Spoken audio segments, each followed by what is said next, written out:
talk to me about what you think aspiring future hires should have or be looking to educate themselves on. What makes them good to come and work for Opti9, to work for other people in the industry?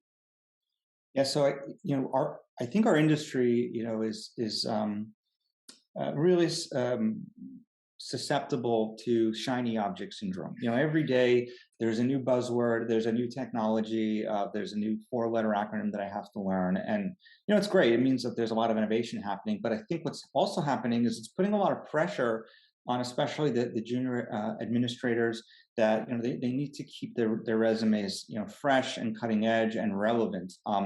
And I think it's putting sort of undue pressure on them. And what I've noticed is that sometimes that's great. Obviously, you want to stay relevant, but it should not be the only goal.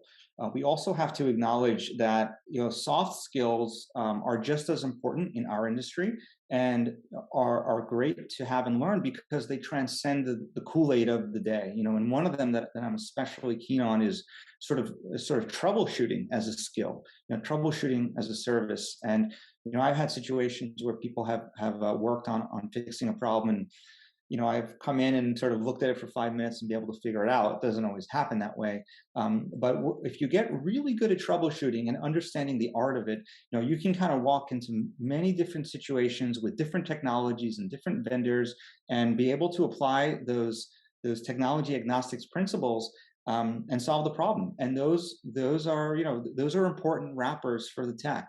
The medical industry does it. They do bedside clinics. I think in our industry, we need to acknowledge that troubleshooting is a skill that can be trained for and learned and honed.